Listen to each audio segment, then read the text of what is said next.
Bonjour le Congo. L'actualité du Congo par des journalistes correspondants à travers le pays. Présentation Jean-Eudes Gongami Kembi.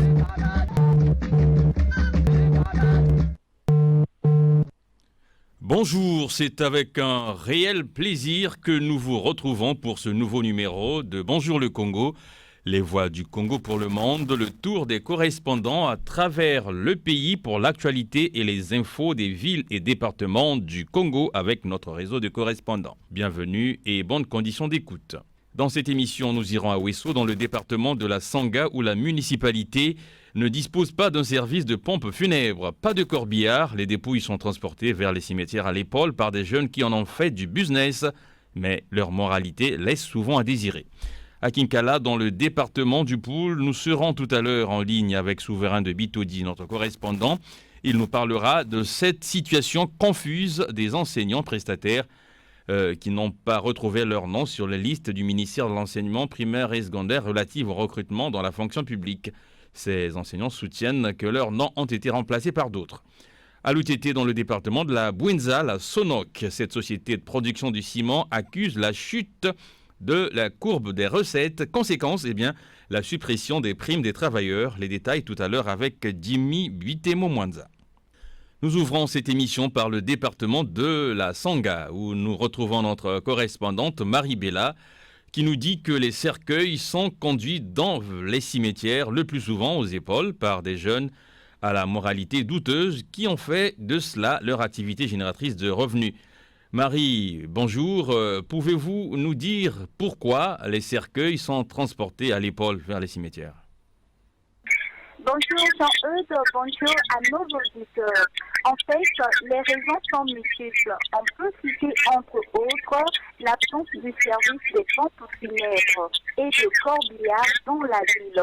Les parents des défunts qui n'ont pas assez de moyens pour louer un véhicule de transporter le corps se voient obligés d'accepter les services proposés par des jeunes du quartier pour amener le corps jusqu'au cimetière. Il y a parmi ces jeunes ceux poussés par les stupéfiants qui imposent aux familles leurs services, quand bien même celles-ci auraient leur véhicule. Pour cela, ces jeunes font le tour de la ville avec le cercueil rythmé par des chansons obscènes. Tout dernièrement, il y a eu décès d'une femme qui vendait au marché. Ces jeunes ont pris le corps de cette dernière, sont rentrés au marché et ont pillé quelques boutiques. Est-ce qu'il y aurait des familles qui font usage d'autres moyens que de transporter à l'épaule les cercueils vers les cimetières ? S'il y a des familles qui font cela, c'est souvent celles qui vivent non loin de ces cimetières. Et aussi, comme dit plus haut, celles qui manquent des moyens pour la location du véhicule. Y a-t-il du côté des autorités, Marie, les autorités municipales, une explication à l'absence de corbillards pour le transport des cercueils ? Les autorités municipales sont en train d'y penser. Le nouveau président du conseil municipal, maire de la ville de Ouesso, Alain Keta Bangui, au cours d'une conférence de presse, a déclaré qu'un nouveau cimetière sera érigé à Malouma, à 7 km de Ouesso. Les cimetières de Mbinzo et du centre-ville étant remplis et cela nécessitera l'acquisition de quelques corbillards. Il semble, Marie, par ailleurs, que ces jeunes sont aussi des poisons lors des veillées funèbres.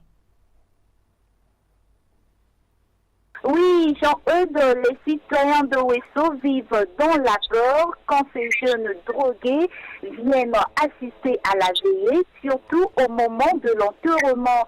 Heureusement que la direction départementale de la police Songa, sous la conduite du colonel Michel Mayouba, a pris à bras le corps ce dossier. Merci Marie Bella pour votre intervention depuis la ville de Ouesso dans le département de la Sanga au nord du Congo. Je rappelle à nos auditeurs que vous êtes journaliste là-bas pour le compte de la radio Béni. D'un département à un autre, nous voici à présent dans la Bouenza, notamment dans la ville de Loutete. Loutete qui abrite l'une des 5 usines de production de ciment que compte le Congo. Dimi Bitemo Mwanza, bonjour. C'est une usine qui, nous dites-vous, accuse la chute de la courbe des recettes. Et parmi les conséquences, eh bien, la suppression des primes des travailleurs. Première question, Dimi, à quoi est due cette baisse de régime de l'usine de Sonok? Bonjour chers auditeurs, bonjour le Congo. La Société Nouvelle de Ciment du Congo présente une courbe des recettes en totale régression selon les résultats déficitaires des 2 années d'exercice 2016-2017. Cette baisse est due à plusieurs facteurs, notamment la crise économique, la concurrence sur le marché avec l'implantation des autres cimenteries, à savoir Dangote Cement Congo SA, installé à Ndingi dans le district de Yamba, département de la Bouenza, Fospac installé à Delizy, département du Niari, et le Diamant Cement installé à Mindouli, département du Poul. À cette concurrence auquel la Société Nouvelle de Ciment du Congo est confrontée, il faut ajouter, Jean-Eudes, la réorganisation intérieure de la société due au passage du fioul, combustible plus coûteux, au charbon à houille plus économique, au prix concurrentiel du ciment vendu moins cher par les autres cimenteries, à la mévente de sa production, à la crise financière qui atteint son paroxysme à la Société Nouvelle de Ciment du Congo, aux résultats déficitaires des 2 années d'exercice 2016 et 2017, à l'harmonisation technique avec les autres cimenteries. Et comme vous le constatez, Jean-Eudes, la Société Nouvelle de Ciment du Congo n'a pas pu mettre à temps une bonne politique protectionniste du marché intérieur et extérieur pour contrer la production cimentière des autres cimenteries installées sur l'étendue du territoire national. Est-ce que la mise en service de la cimenterie Dangote à Yamba, toujours dans le département de la Bouenza, peut y être pour quelque chose, Dimi?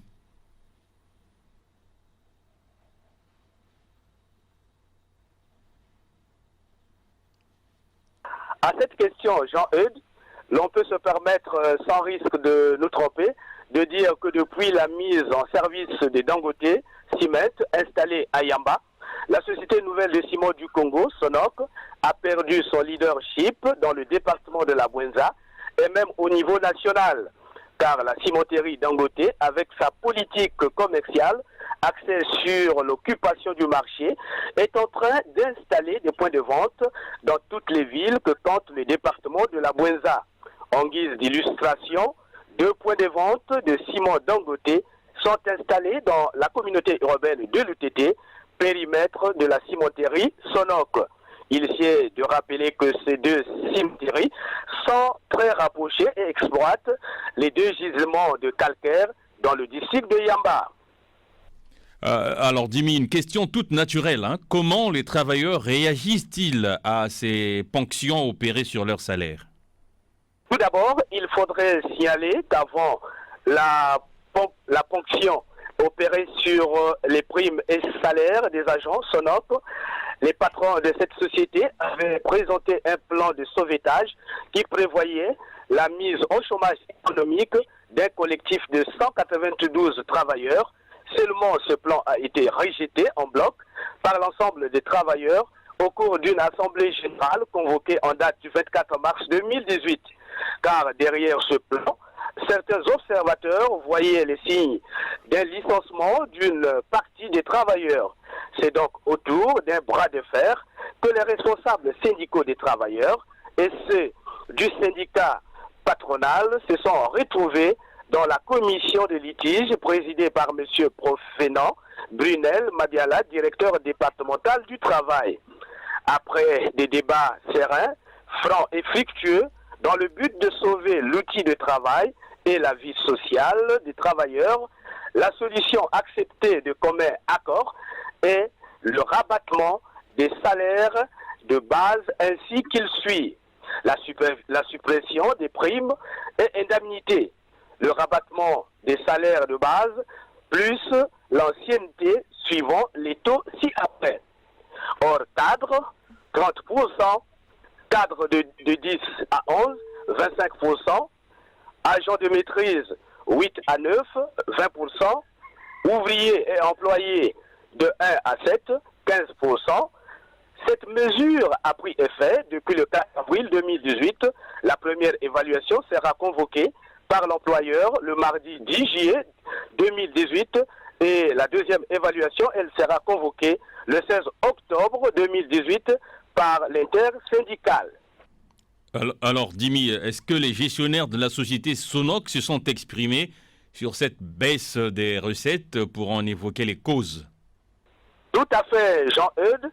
Comme nous l'avions souligné plus haut, les gestionnaires de la société se sont exprimés sur les causes de la baisse des recettes, signalant que la crise financière a atteint son apogée à la Société Nouvelle de Ciment du Congo en raison de la mévente, et pour tenter de juguler cette crise financière, les gestionnaires de la société ont pensé à réduire les charges auxquelles l'entreprise fait face, notamment mettre en chômage économique 92 travailleurs et mettre fin à l'utilisation du fioul en remplacement du charbon à houille plus économique.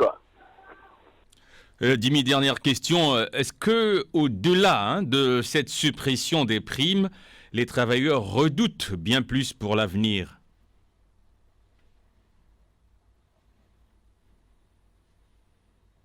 Derrière la suppression de toutes les primes, y compris également le prélèvement, comme vous l'aviez constaté, des pourcentages sur les salaires de base, les travailleurs aujourd'hui sont dans le qui-vive, parce que si l'entreprise n'arrive pas à reprendre, à équilibrer naturellement ces équilibres macroéconomiques, comme vous le constatez, Jean-Eudes, en tout cas le pire pourra arriver, et donc il faudrait redouter qu'on arrive au pire du côté des travailleurs. Merci Dimi Bitemo Mwanza pour l'excellence de votre intervention, correspondant de l'émission Bonjour le Congo dans la ville de Lutete, c'est au sud du pays. Vous êtes journaliste à la radio rurale. Bon week-end à vous là-bas, Lutete. Nous voici à présent dans la ville de Kinkala, capitale du département du Poul, où nous retrouvons Souverain de Bitodi. Souverain, bonjour. Vous nous parlez de cette situation des enseignants prestataires de certains collèges du département qui ont le moral bas à l'entame du 3e trimestre de l'année scolaire. Pourquoi ils n'ont pas retrouvé leur nom sur les listes des recrutements à la fonction publique telles que dressées par le ministère de l'enseignement primaire et secondaire? Alors, dites-nous, Souverain, comment ils y ont réagi, ces enseignants, ces prestataires? Bonjour Jean-Eudes, bonjour les auditeurs de l'émission Bonjour le Congo. Jean-Eudes, conformément aux conclusions des assises entre le gouvernement représenté par 3 ministres, à savoir le ministre de la fonction publique, de la réforme de l'État, de la sécurité sociale et du travail, le ministre de l'enseignement primaire, secondaire et de l'alphabétisation, le ministre des Finances et du portefeuille public d'une part, et le mouvement syndical des prestataires et bénévoles du Congo, conclusion donnant lieu au recrutement et l'intégration des enseignants bénévoles des prestataires à la fonction publique. Cette bonne nouvelle, bien accueillie par les bénévoles des prestataires, devrait améliorer leur situation sociale et professionnelle. À la consultation des listes définitives des enseignants bénévoles et prestataires du département du Poul, envoyées par le ministère de l'enseignement primaire, secondaire et de l'alphabétisation en 2018, les prestataires de certains collèges du Poul, tels que Matumbu, Yandi, Masembo, Luingi, Mataka, pour ne citer que ceux-là, ne retrouvent pas leur nom sur les listes définitives. Alors, réaction Jean-Eudes. D'abord, ces prestataires disent que leurs noms ont été remplacés par certaines personnes qui ne sont pas prestataires et n'exerçant pas dans leurs établissements scolaires. Aucun mouvement n'a été mené par ces prestataires vis-à-vis de cette situation, de peur de voir les gens qui pouvaient créer d'autres incidents. Enfin, Des consultations sont en cours avec les autorités locales afin de trouver une véritable solution à ce grand problème, car les examens d'État sont déjà à l'horizon.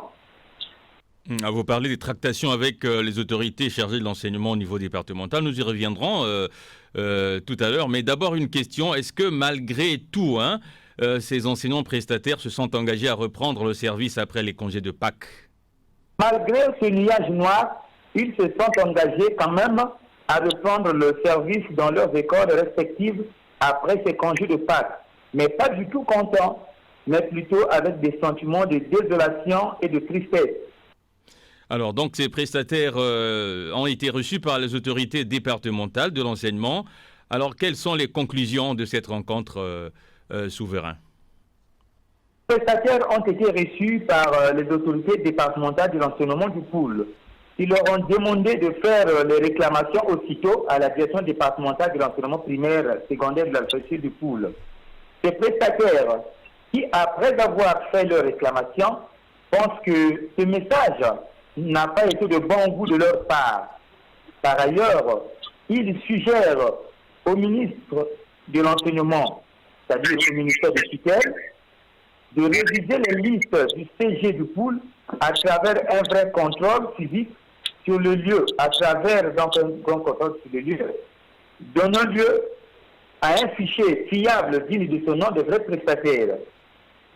De travailler en étroite collaboration avec les associations des parents d'élèves de ce CG afin d'avoir un fichier de vrais prestataires. Intéresser donc les sous-préfets, les maires et les chefs de village dans l'accomplissement de cette tâche, prendre leur nom afin qu'ils soient recrutés à la fonction publique. Alors, souverain, dernière question pour terminer ce dossier. Quelle est actuellement la situation dans les écoles, tout au moins, celles que vous avez pu visiter, les collèges d'enseignement du Poul? Somme toute, la situation actuelle dans les écoles où nous sommes passés, elle reste encore très préoccupante. Car dans certaines écoles, les CG bien sûr, tenues par le plus grand nombre de ces prestataires, les élèves sont tous dehors. Dépassés par les événements, certains prestataires n'ont plus confiance à leur directeur d'établissement et ne veulent plus entendre les mots de leurs collègues.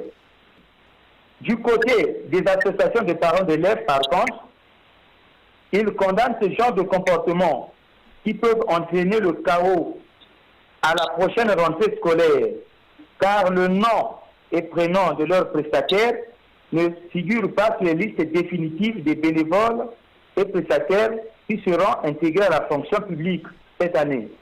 Vraiment, Jean-Eudes, un véritable problème à l'enseignement du Poul qui devrait donc interpeller la conscience des autorités de l'enseignement national. Souverain de Bitodi, correspondant de Bonjour le Congo à Kinkala à l'instant. Merci à vous et bon week-end à Kinkala. Vous travaillez pour la radio communautaire. Cap à présent sur Sibiti, dans le département de la Likoumou, où les intellectuels de la ville se sont offerts un espace de réflexion sur des sujets variés de la vie sociale. Le thème de la première journée a été consacré aux médias, notamment aux services assurés par les 2 radios implantées dans la ville. Clarisse Milandou, vous avez associé votre intelligence à cette journée de réflexion, mais aussi vous y avez participé en tant que journaliste. Alors, qui est l'initiateur de ce concept et est-ce qu'on peut savoir surtout pourquoi il a été mis en œuvre? Bonjour à vous Jean-Eudes, aux auditeurs de Bonjour le Congo, au Congo et dans le monde. Effectivement, samedi dernier, 11 avril 2018, les enseignants et les anciens journalistes se sont retrouvés au restaurant de l'hôtel du conseil départemental avec plusieurs invités de diverses structures pour échanger aux problèmes qui concernent les médias en vue d'améliorer la méthodologie du travail, à savoir que les médias ont pour rôle d'informer, d'éduquer et de distraire. Comment vous, les journalistes, avez apprécié cette initiative? Nous, les journalistes, nous apprécions cette initiative. Elle est bonne pour renforcer nos grilles des émissions et ils nous ont apporté quelques conseils. Enfin, la déontologie du travail a été aussi évoquée. Les organisateurs, qui ne sont autres que les enseignants et les anciens journalistes, inscrivent cette initiative dans la durée. Les échanges vont intervenir sur plusieurs domaines. Au moment de ces rencontres, il y aura un thème déterminé de l'une des structures auxquelles vont porter les échanges et c'est au personnel de cette structure de faire l'exposé. Signalons que les échanges vont intervenir sur plusieurs domaines comme la jeunesse, la santé, la justice, l'enseignement, la force publique, etc. Merci à vous Clarisse, depuis la ville de Sibiti où vous travaillez pour la radio Ibiti FM. À très bientôt et bon week-end là-bas. Le dernier virage de cette émission nous conduit à Pointe-Noire, la deuxième ville du Congo qui a rendu un hommage récemment à Tikaya Utamsi, cet illustre écrivain congolais. C'était à travers un colloque organisé dans la ville. Alors Yann Orion, vous êtes notre correspondant à Pointe-Noire. Vous avez assisté à ce colloque. Alors dites-nous, première question Yann, qu'est-ce qui a été dit pendant ce colloque concernant l'impact de l'œuvre de ce grand écrivain dans la société congolaise? Bonjour Jean-Eudes, bonjour à nos auditeurs. Il faudrait rappeler avant tout que Tikaya Utamsi fut un grand poète. Bien que bref, à l'instar de Rimbaud, son œuvre poétique, plutôt dense, a fait de lui le poète africain le plus doué de son ère pour nombreux. D'où son surnom de prince des poètes. Pour revenir à votre question, qui est celle de connaître l'impact de son œuvre sur la société congolaise, vous savez Jean-Eudes, une œuvre littéraire n'a pas le même raisonnement qu'une œuvre musicale par exemple. Je veux dire par là que son impact a eu plus écho dans le milieu des hommes des arts et des lettres, et bien évidemment de ceux qui d'une façon ou d'une autre le lisent toujours et comprennent la plénitude de ces textes, qui déjà, à cette époque, faisaient des allusions très précises de la société congolaise. L'on peut se souvenir du fameux « Chéri Sokyo Linginga, Somba Café Namapa » ou encore « Achète-moi du café et de la bière », des scènes de vie courante que Madame Aimée Mambouniali n'a pas oubliées. Elle disait d'ailleurs, à propos de cite, « Les gens qui ne sont pas de notre génération ne connaissent pas tout ce vécu. » Fin de citation. Un témoignage fort qui traduit les limites de l'impact de son œuvre sur la société en général. Une société qui cesse de se rajeunir et dont les envies d'apprendre du passé ne se font pas pressantes. Alors, que peut-on retenir, Yann, de la bibliographie de Tikaya Utamsi, ce grand écrivain congolais? Utamsi, c'est deux principaux recueils. Le premier, publié lorsqu'il n'avait que 24 ans, intitulé Le Mauvais Sang, inspiré du poète français Rimbaud. Le deuxième, Le Ventre, publié en 1964 dans le courant des indépendances des pays d'Afrique. Il est aussi l'auteur de 4 romans et de 3 pièces de théâtre, mais il demeure avant tout un poète. Un poète, vous dites, mais dites-nous aussi si l'on a noté la présence à ce colloque de quelques jeunes écrivains inspirés par l'œuvre de Tikaya Utamsi. Oui, Jean-Eudes, un paquet de jeunes écrivains de la ville océane pouvaient être remarqués à ce colloque, l'un des rares organisé à Pointe-Noire, rendant plus un hommage à ce poète disparu trop tôt, et dont l'œuvre et le parcours suscitent admiration et inspiration, disait l'imprudent. Est-ce que ce colloque a regretté quelque chose en ce qui concerne la mise en valeur de l'œuvre de l'écrivain Tikaya Utamsi? Un intervenant précisait, je cite, « Tikaya était censuré dans son propre pays ». Fin de citation. Une élève en classe de terminale, émerveillée de n'apprendre plus sur l'immensité de l'illustre écrivain, a posé la question de savoir pourquoi l'absence flagrante dans les programmes scolaires au lycée de l'œuvre d'Utamsi, avant de faire remarquer que depuis plusieurs années dans les programmes n'est fait la place qu'au pleurer rire d'Henri Lopez ou encore aux chroniques congolaises de Jean-Baptiste Achilouta. Pour finir, Aimé Mambouniali, ancienne ministre de la Culture et écrivain, a vivement appelé les enseignants de littérature de recueillir tout ce qui est de Chikaya Otamsi, de les expliquer aux jeunes et de le mettre à la portée de tous, car, reprenant le maxime d'un chroniqueur de renom sur une radio internationale, un peuple sans histoire est un peuple sans âme. En tout cas, nous avons une âme. Merci à vous, Yann Orion, depuis la ville de Pointe-Noire, où vous nous parliez de ce colloque qui a évoqué la mémoire de Chikaya Otamsi. Ainsi s'achève ce tour des correspondants à travers le Congo. Réalisation technique Dubrin Brunel, assistante de production Fernancia Ntsangata, webmaster Poncien Kaya Goma.